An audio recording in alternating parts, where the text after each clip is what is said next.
are back now in section 2.3. So this is about getting information from the graph of the function about the function. So in chapter 2, since we started it, we have been talking about functions. In the section 2.1, we were introduced with the new notation of the function, which is f of x. So what is f of x? It is actually nothing but y value. So it means the second coordinate of the point xy. So then we know the value of x, we can find the value of y.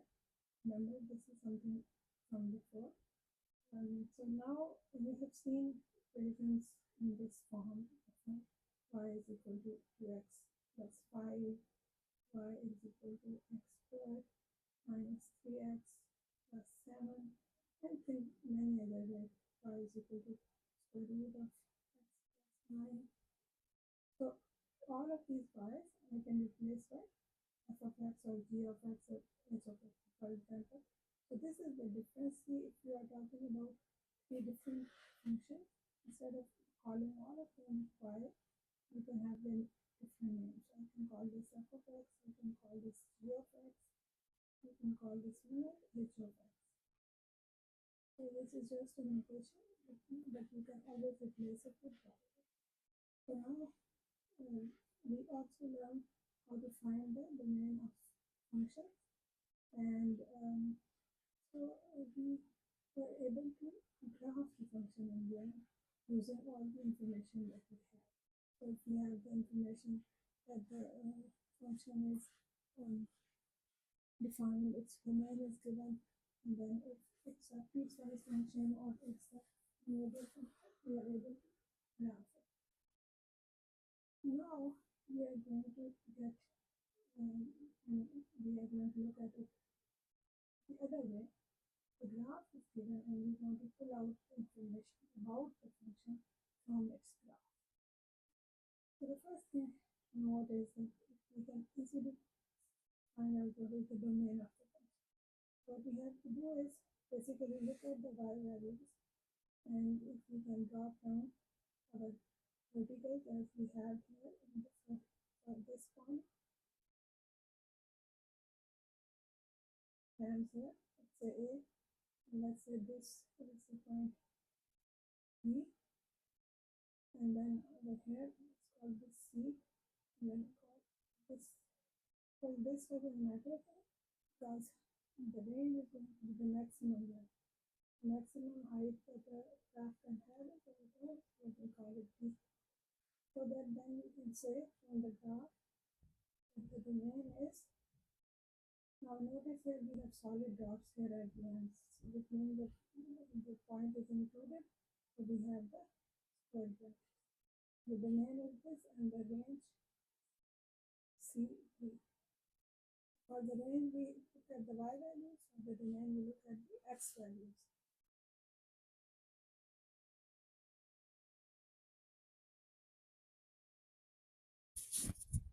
Okay, so we can find the domain and range. This is one thing. The next thing is that we can find where the function is increasing and where it is decreasing.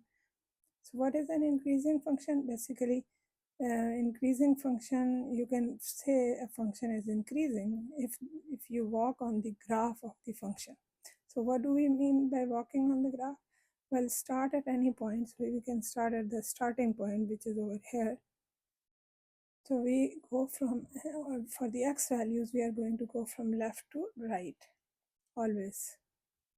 So as we move left to right, you can see I'm going up the graph, along the graph. So as I move to the right,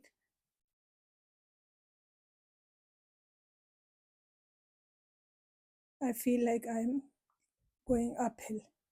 Okay, so we feel like we are going uphill until we reach the point B up here. So in this whole portion, the function is increasing because the graph feels like we are moving uphill. So we will say it is increasing on AB. So the increasing, we are giving the x values for the interval. So in other words, basically it's saying for what values of x is the function increasing. So we will say increasing on the interval AB. And is that all? Actually, no. We see it from C to D also. If you move on the graph from left to right, from C to towards D, then it feels like you're going uphill.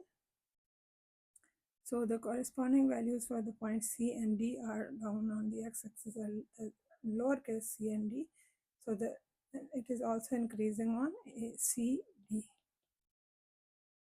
So if I want to write here, increasing on A, B, union C, D. What about decreasing? So it will be decreasing on, if you notice here, from B to C, because it feels like we are going downhill. So from B on, so decreasing on BC, it will be. Now, why didn't I use the square brackets? Well, you can use the square brackets if you want. In some books they do, and some books they don't. But the thing is, for example, at B, what will you say? If you're standing at B, are you going downhill or are you going uphill? Or in this case, both side downhill. But so it is like a point which is on the flat surface, like a, so it doesn't like go up, it doesn't go down. So that's why I don't include it. Okay, so we learned two things, that from the graph we can pull out the information about the domain, about the range, about when is the function, or in which interval is of x, for x is the function increasing and where is it decreasing. Another thing you might note now, sometimes we have graphs like this. Okay, often I showed you that mostly the polynomials behave this way. So we see these ups and downs, in many places in the graphs of polynomials. So these little, we call them hills. This is kind of a hill, and this is a hill, and this is a valley. Okay, so these hills, these are called local maximum, the local maximum of the graph or of the function. Similarly, this is a local maximum. This will be called local minimum. Why local minimum? Well, because if you compare the value over here and the value here, so this one is smaller. This is the largest value in the graph, because this is the highest point on the graph. But and okay, if we call this a maximum value, yes, we can. But why local? Well, we only consider like a neighborhood of the point, of the point where it is being shown as maximum. Okay, so if you look at, we are looking at the interval, maybe just this much. So if this point is lying here, we close to the point we are looking. In this neighborhood, or in this on this interval, the values of x might be from here to here to here. So in this interval, so then the highest point is this. So that's why we call it local maximum. Similarly, this one here will be a local maximum, and this down here we call it local minimum. That locally it is a minimum point. Now there is another name for these. So these are called bumps, and these are called dips, and there are some other names as well. Sometimes these are called relative maximum, and this is called the relative minimum.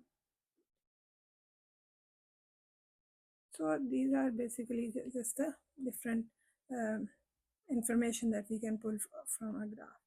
So let's look at an example here. So we are given a graph here, Nice. So we need to find, first thing is how do we find the value. So remember, previously we have seen if we are given a function, we can find value of y or the function value for any given value of x if it exists. So here now the same thing. So we have been doing it. We have been finding things like this f of 0, f of 1, f of 2 from the equation, but now we are going to find it from the using the graph of the function. So for example, in the first case, we want to find f of 0. What does that mean? This means when x is 0, what is f of 0? F of 0 is the y value, remember? Is the y at x is equal to 0. So what is the y value of at x is equal to 0? So we go to the graph. This is the 0 for x. So what is the y here? 0. So you'll say f of 0 equals 0. What is f of 2? So where is 2? 2 is over here. So what is the y value at 2? It's, if you drop a perpendicular over on the y-axis, you see you get 1.5. So we'll say f of 2 is equal to 1.5.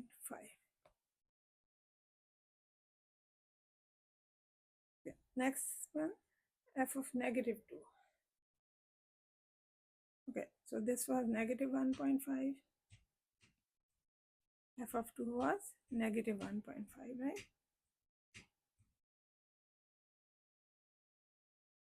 What about f of negative 2?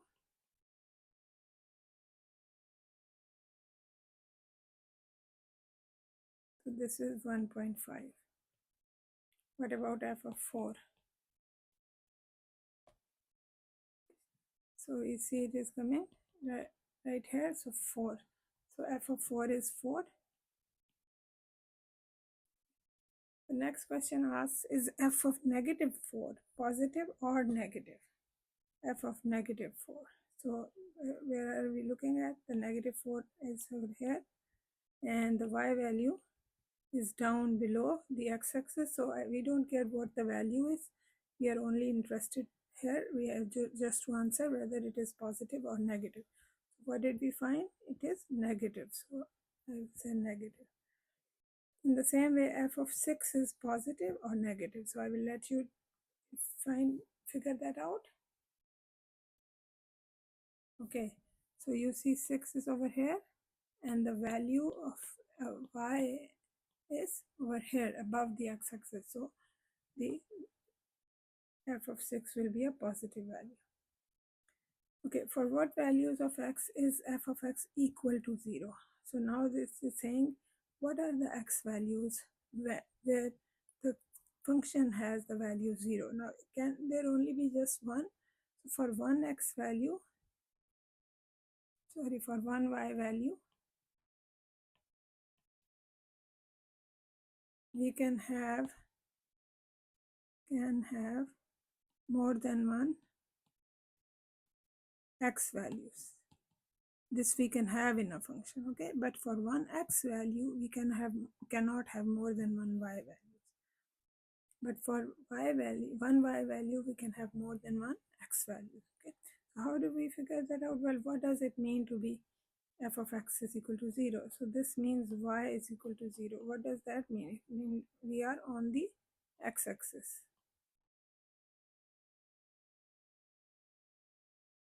Okay. So we just look at where the graph is crossing the x-axis, and those are the y values for x values for which y is equal to 0. So we have the graph is crossing here, the graph is crossing here, and it is crossing here. So note here, this one is not exactly at the corner of the grid point, and similarly there is one other which is not. So this we can take as corner, but this one is not the corner. Okay, so we can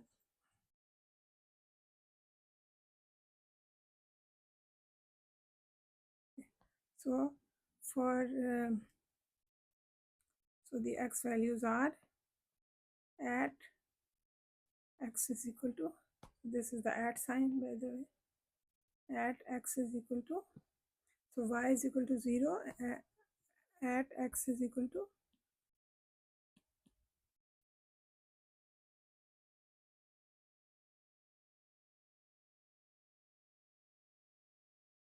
minus 4.55 or 4.6, negative 4.6. It is 0 at negative 3. It is 0 at 0. And then it is 0 at 2.9.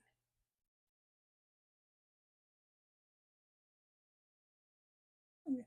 Now, let's say someone wrote negative 4.5 for this, and they wrote 3 for this. Will they be marked down? No, because this is such a small difference. If you just take the whole value, that's fine. Okay? But if you want to be a little bit more precise, then you have to just be little ingenious. Okay. The next is, for what values of x is f of x less than or equal to 0? Now note here, the one above this is saying what are the x values for which f of x is equal to 0. Now for the function to be less than 0, what does that mean? It means the function has to be below the x-axis. So function has values below the x-axis. We saw a couple of numbers here in part 3 and part 4. We checked those values, whether one which is positive means above the x-axis, negative it means below the x-axis. But we cannot like one by one check all the points in the function. That is why the graph is easier to pick those intervals. So if you see from this point, from x is equal to negative 4.55 or 4.5 or negative 4.6, from here until negative 3. So always remember, to write the intervals, we move from left to right for the x intervals on the x-axis. So we are starting here from this point until the negative 3 point. The function, the graph of the function is below the x-axis. So it means the function is negative in this region. So we'll say it is f of x is less than or equal to 0 on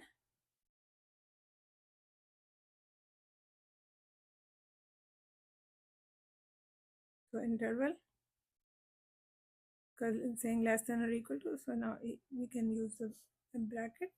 So negative 4.6 to negative 3 union, because that's not the only place where the function graph is below the x-axis. They have also from 0 to 3. In this interval also we have the function graph is below, graph of the function is below the x-axis. So we have union 0 to 3. Now note, if we had strict inequality, if we had a less than sign here, then we would have to use the parentheses, not the square brackets. Okay. The next thing is find the domain of the function. Okay, so how do we find the, remember the domain is the set of all the x values or all x values for which there is a y value. There is a y value, there exists a y value. Okay. Now if you notice this graph, can you see any y value missing on the graph? So we for any x value, you can see that there will always be a y value, no matter where you put with what value of x you pick. So which means, and these arrows are showing that the graph is going on and on and on. So it means the domain is the whole real line, so negative infinity to infinity.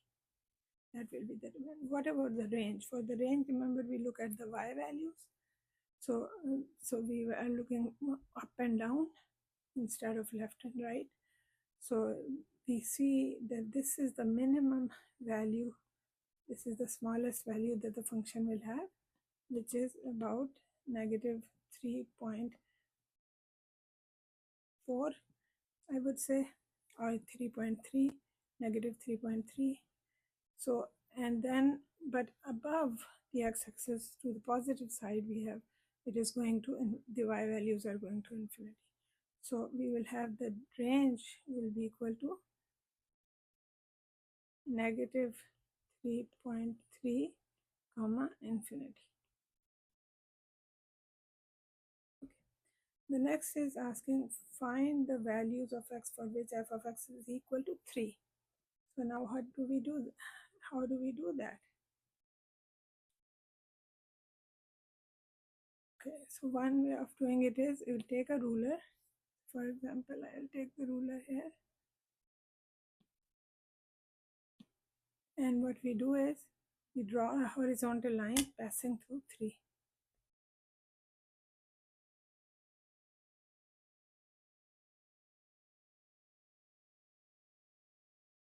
Draw a horizontal line passing through 3.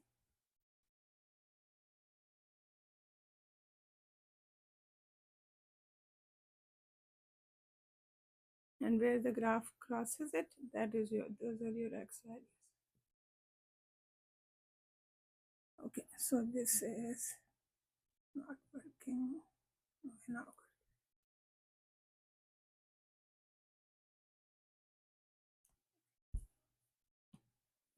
I have a line. Now wherever the graph is crossing, you have to drop a vertical on the x-axis or perpendicular on the x-axis. So the first point I look at is over here.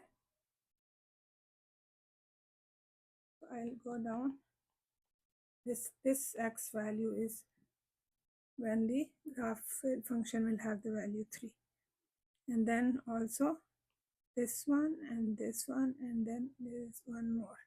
So we have 3 y values for which we can have, we will have the, actually, so counting the first one, 4 x values for which the function is taking the value 3. So this,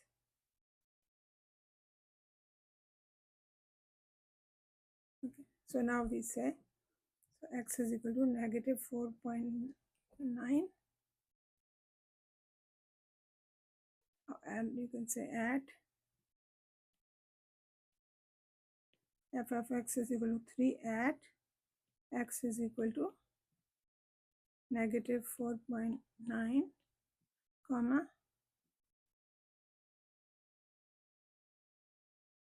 3.6 or 3.7.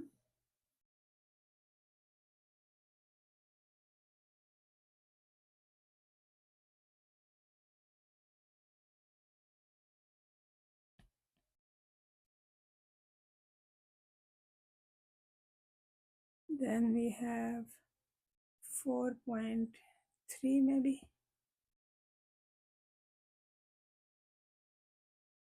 And then the last one is 5.8 or 5.9. So for these x values, these are the x values for which the y value is 3. Now in the same way, someone could ask you, okay, for what x values is the function has the value negative 2. So what do you do then? Draw a horizontal line passing through negative 2 like this, and note, well, in this case, even if I don't draw on the right side, it's okay, because there is no, it's not going to cross the function. So we have these 2 values. You can pick them from the x-axis for which the value is negative 2. Okay, now what about find the values of x for which f of x is less than 3? So previously we saw less than 0 or less than or equal to 0, and now we are going to see when the function value is less than 3. The same thing, we already have the horizontal line passing through 3, this one up here. So now we have those points we picked, right? So basically those are the ones that we will use, because it's going to be below the value 3 from this x value, which was negative 4.9 4.6, sorry, negative 4.6. We'll say it's below the x-axis, negative 4.6 comma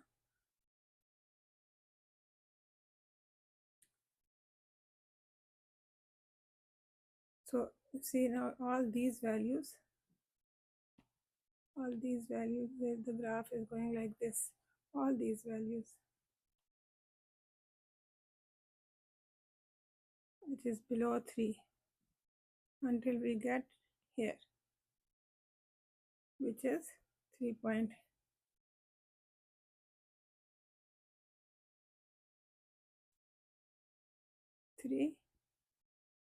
So negative 4.6 to 3.3.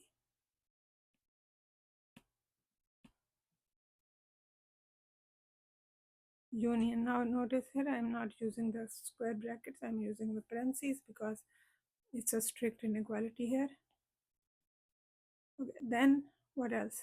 Is that all? No, we have one small interval here as well, because these values are also below the value 3. So from 4.3 to, what is it? Yeah, it is 4.3, right? 4.3 to 5.9. So I think this isn't this one wrong? No, this was okay.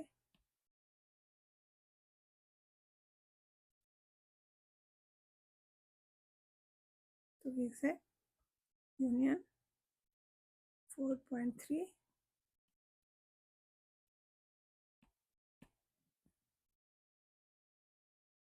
to 5.9.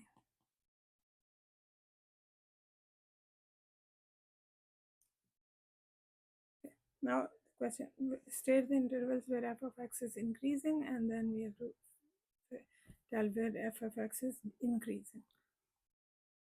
So we always start from the left side. So you can see the graph is coming from up there. That's what we assume. If you, I mean, we basically would put the arrow this way, but this means that arrow is going up as well. So it's not never finishing. So we are looking at the x values far to the left, which means we are starting at negative infinity. So from negative infinity until you get here, because you feel if you walk on the graph, you are going to go, if you feel like you're going downhill, because you're coming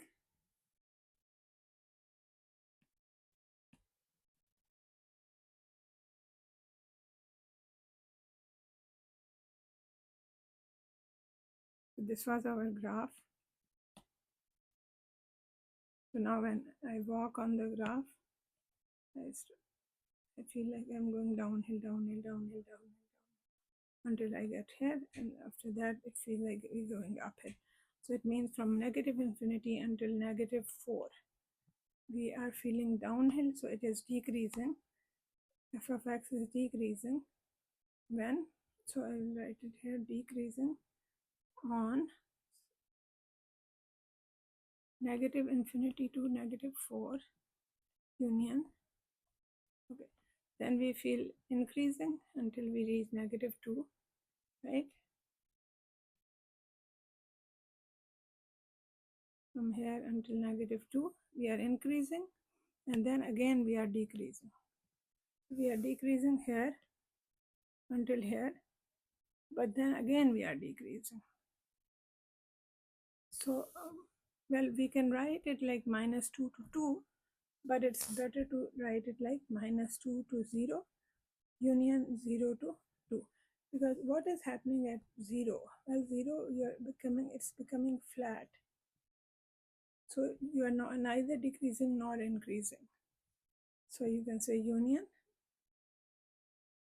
negative 2 to 0 union 0 to 2.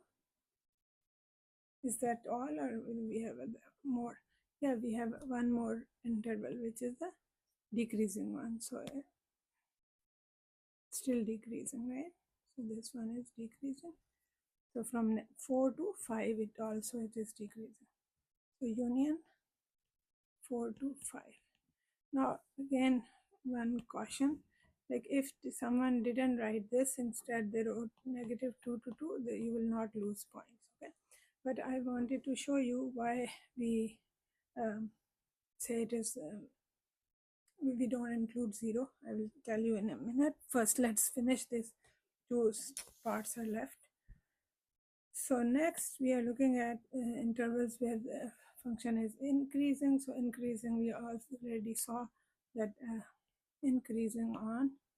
So we already have those. So from negative 4 to negative 2, it is increasing.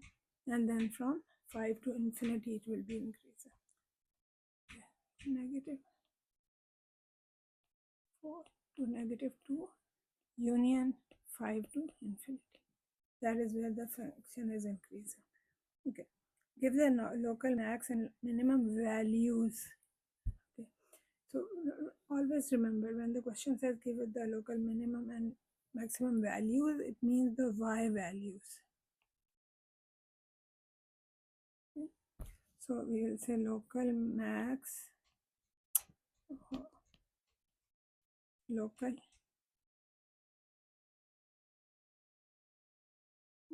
max at, local max value colon. So local max value. So this is one local max.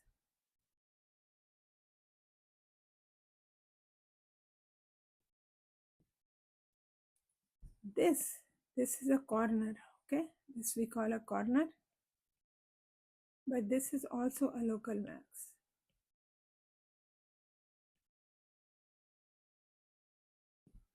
And we have no other local max. What do you say about this point? Is this a local max? No. Is this a local min? No. So it is neither local max nor local min. So what is next? So we found there are two local max. So what are the values? The value of one is 1.5, and the other one is 4. Local max values 4, 1.5 and 4, or 4 and 1.5 and 4. What about the local mins?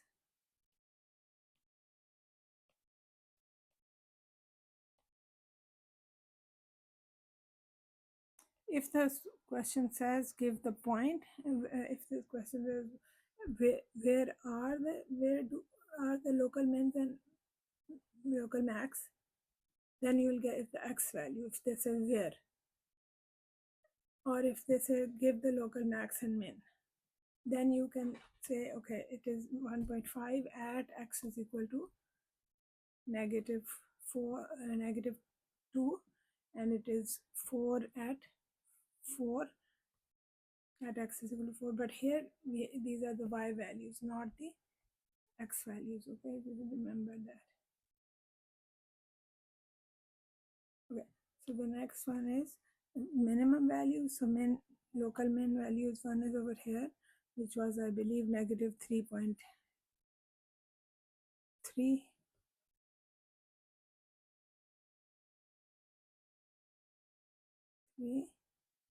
What else? And we have a local min here, so which is negative 1.5, and then we have one here which is 1.5.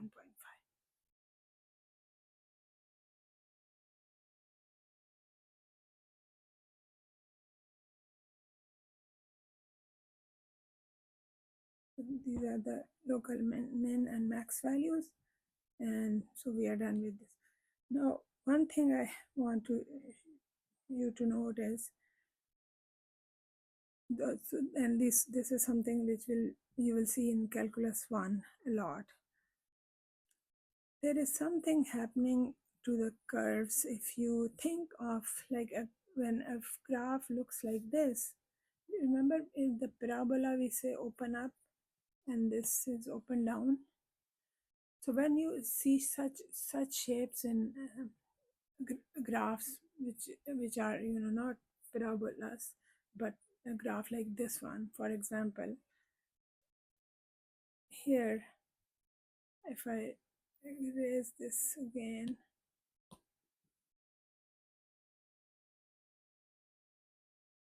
okay. So if you note, if I move on the graph from here, if I go like this, okay, so up till here somewhere, so there is a point somewhere here at which until where I can say the graph is open up. But then we see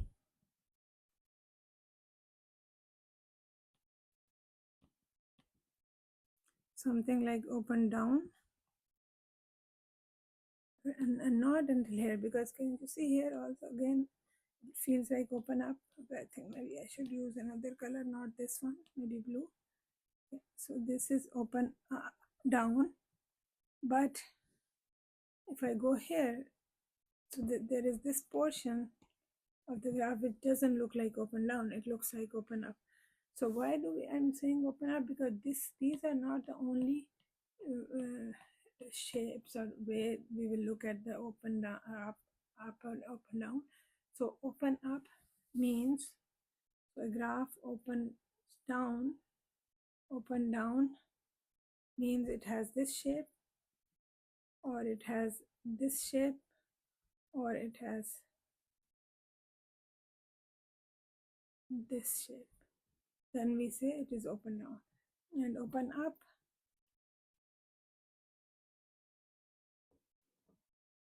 if you have this or this or this. Okay, so these are open up. So you notice here this is the open down. Up is coming open. So it was open down from -3 up to -1. So in this interval from -3 to -1 it's open down, and then from -1 to 0 it is open up, and then again same thing happening with the from 0 to 1 it's open down, and then from 1 to now from 1 to, because this is a corner, so it's all the way 4 it is open up.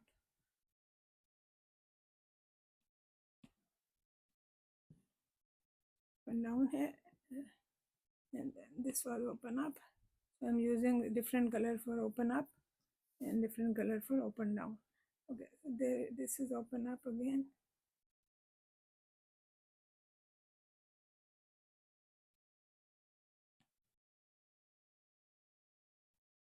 So if I ask you, where is the, on which interval is the graph opening up or open up? So you can say it is open up from -infinity to -3, -1 to 0, 1 to 4, and 4 to infinity. Where is it open down? From -3 to -1, and from 0 to 1. These are the places it's open down. So note here what happens when the graph, so the point at which you feel like it's changing its openness, which we call concavity. This thing open up, open down, it's called concavity. So where the concavity of the graph is changing, these points are called inflection points. So this point, as x is equal to -3, is inflection point. Similarly, x is equal to -1. So if, I mean, it's over here, the point is over here, but the x value, so what is the x value of the inflection point? It is this. So in this case, this is an inflection point. So we sometimes write it like IP. What, where else we have IP? So IP is, where do the IPs occur? Where the concavity changes, where it changes from open up to open down, or from open down to open up. So this will be another IP. This is an IP. This is an IP. Is this an IP? No. Why? Because see, it's open up, open up. But what about this? Is it open down in this region? No, we don't see that. See, it's not curving, it's going straight, so it's not open, and we don't have an inflection point in this portion. So this is how we can pull out the information from the graphs.